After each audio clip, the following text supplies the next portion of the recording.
जो दो नेता कल तक एक दूसरे के सबसे पक्के और जिगरी दोस्त माने जाते थे, आज उनके बीच दरार इतनी बढ़ गई है कि फोन पर ही दोनों के बीच भयंकर तू मैं हो गई। जी हां, हम बात कर रहे हैं अमेरिकी राष्ट्रपति डोनाल्ड ट्रंप और इजराइल के प्रधानमंत्री बेंजामिन नेतन्याहू की। इन दोनों के बीच ईरान युद्ध को लेकर एक ऐसी तीखी और गर्मजोशी से भरी फोन कॉल हुई है जिसने पूरी दुनिया के कूटनीतिज्ञों को हिलाकर रख दिया है। टाइम्स ऑफ इंडिया ने तो अमेरिकी सूत्रों के हवाले से यहां तक लिख दिया है कि बातचीत के दौरान PM's hair was on fire, यानी इजरायली प्रधानमंत्री गुस्से और तल्खी से पूरी तरह लाल पीले हो चुके थे। तो चलिए आगे वीडियो में जानते हैं कि आखिर इन दोनों सुपर फ्रेंड्स के बीच ऐसा क्या हो गया कि दोस्ती में इतनी बड़ी खटास आ गई और खूब एक दूसरे के साथ तू मैं करने लगे। टाइम्स ऑफ इंडिया और न्यूज 18 की ताजा रिपोर्ट के मुताबिक दोनों नेताओं के बीच मिडिल ईस्ट में चल रहे ईरान संकट के अगले कदम, नेक्स्ट स्टेप को लेकर चर्चा के लिए फोन मिलाया गया था। लेकिन यह चर्चा देखते ही देखते एक बड़ी बहस में बदल गई। भाई, दोनों पक्ष चाह रहे थे कि आगे क्या किया जाए, इस पर चर्चा होनी थी। और इसी बात को बढ़ते बढ़ते यहां तक पहुंच गया मामला कि दोनों एक दूसरे के ऊपर बरस पड़े। अमेरिकी अधिकारियों के हवाले से खबर लीक हुई है कि दोनों तरफ से आवाजें इतनी ऊंची हो गई थी कि कूटनीतिक मर्यादाएं भी ताक पर रख दी गई। इस बातचीत के लिए जो मुहावरा इस्तेमाल हुआ, PM's hair was on fire, इसका सीधा मतलब यह हुआ कि बेंजामिन नेतन्याहू अमेरिकी रुख को लेकर इस कदर भड़के हुए थे कि वह फोन पर ट्रंप के सामने बुरी तरह चीखने चिल्लाने लगे। नेतन्याहू का मानना है कि अमेरिका इस युद्ध में इजराइल का उस तरह से साथ नहीं दे रहा है जैसी कि उम्मीद थी। वहीं दूसरी तरफ ट्रंप भी अपनी जिद के पक्के हैं। उन्होंने नेतन्याहू को साफ लहजे में कह दिया कि इजराइल मनमर्जी से फैसले नहीं ले सकता। अब सवाल उठता है कि आखिर वो कौन सी बात है जिसने इन दोनों दोस्तों को जानी दुश्मन की तरह आमने सामने लाकर खड़ा कर दिया है।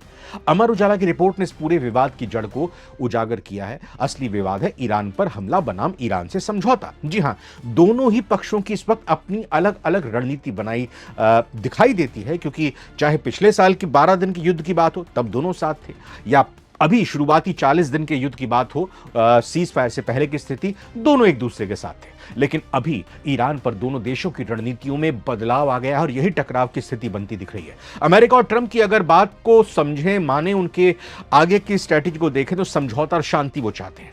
ट्रंप किसी भी कीमत पर अमेरिका को एक और लंबे और खर्चीले युद्ध में झोंकना नहीं चाहते हैं। ग्लोबल ऑयल क्राइसिस और घरेलू महंगाई के चलते ट्रंप चाहते हैं कि ईरान के साथ बैठकर कोई डील या शांति समझौता कर लिया जाए। वहीं इजराइल और नेतन्याहू का क्या इस वक्त टास्क है, या कहें कि उनका क्या उद्देश्य है, वो चाहते हैं कि डायरेक्ट मिलिट्री अटैक किया जाए सीज फायर को तोड़कर ईरान के ऊपर। नेतन्याहू उस वक्त पूरी तरह से ईरान पर चढ़ाई करने के मूड में है। उनका कहना है कि ये ईरान के परमाणु ठिकानों और उसके पूरे वजूद को खत्म करने का सबसे सही मौका है और वो समझौते के हक में बिल्कुल भी नहीं दिखाई दे रहे। इसी वैचारिक मतभेद ने फोन कॉल पर बारूद का काम किया। ट्रंप ने नेतन्याहू से कहा कि अमेरिका पहले ही रूसी तेल पर छूट बढ़ा चुका है और वैश्विक अर्थव्यवस्था को बचाने के लिए मिडिल ईस्ट में शांति जरूरी है। लेकिन नेतन्याहू का रुख साफ था कि अगर अमेरिका पीछे हटता है तो इजराइल अकेले ही ईरान पर हमला करने के लिए तैयार है।